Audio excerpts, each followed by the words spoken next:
When I found out that my younger sister, Alina, had invited me to her wedding, I was completely heartbroken. We grew up together, shared secrets, and stood by each other through everything. I didn't understand what I had done to deserve being left out of the most important day of her life. When I asked her about it, she coldly replied, "It's just a small ceremony, only close people." That hit me like a slap. I thought we were close. For weeks, I was angry and confused. My parents tried to stay neutral, but I could tell they were uncomfortable with her decision too. I didn't want to stay in town and watch the wedding pictures flood social media while I sat alone in my apartment. So I decided to take a vacation. I booked a solo trip to the mountains, packed my bags, and left without telling anyone exactly where I was going. The air was cold and clean up there, and I felt free for the first time in a while. I went hiking, stayed in a cozy cabin, and tried not to think about the wedding.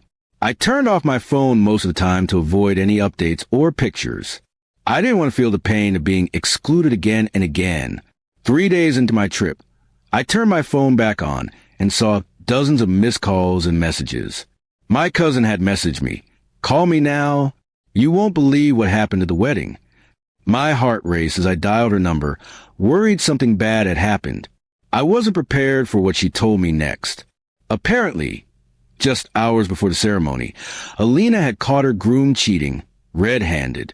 One of her friends had found him in a hotel room with another woman, and the news spread like wildfire. The wedding was immediately canceled. Guests left shocked, and Alina had a full breakdown in front of everyone. I was stunned. A part of me felt sorry for her, but another part felt oddly justified. I had been pushed out, treated like I didn't matter, and now her perfect day had completely fallen apart. My cousin told me Alina was devastated and had gone into hiding, refusing to speak to anyone. When I came back from vacation, I expected silence from Alina, but instead, she showed up at my door. Her eyes were puffy, her makeup smeared. She looked nothing like the proud bride I had imagined.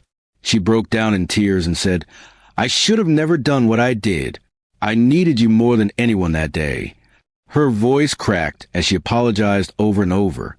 I led her inside, made her tea, and listened. She told me she had been insecure, worried I would draw attention or bring up memories of our late brother, whom we both loved dearly. She admitted that leaving me out was a mistake, one she deeply regretted. It wasn't easy, but I forgave her. We talked for hours, more honestly than we had in years. Pain has a strange way of bringing people together, and this moment reminded both of us what we had lost and what we still had. Family doesn't break so easily, not if we're willing to fight for it. In the weeks that followed, Alina stayed with me while she tried to rebuild her life. She quit her job, cut off ties with her ex, and started therapy. I supported her the best I could, not out of pity, but because I still cared, even after everything. People started talking less about the ruined wedding and more about Alina's strength in moving forward. I admired her quiet resilience, even though I knew she still carried pain deep inside. She often said, "If you hadn't gone away, maybe I wouldn't have learned who I truly needed." Eventually, we took a short trip together, just the two of us. It wasn't about escaping, it was about healing. Somewhere between the long talks and quiet walks, we found our sisterhood again. The bond that had cracked began to rebuild. Looking back, being excluded from the wedding felt like betrayal, but maybe it was a turning point. Life has its cruel ways of showing what matters most. I lost a seat at a wedding, but I regained my sister, and that was worth more than any celebration.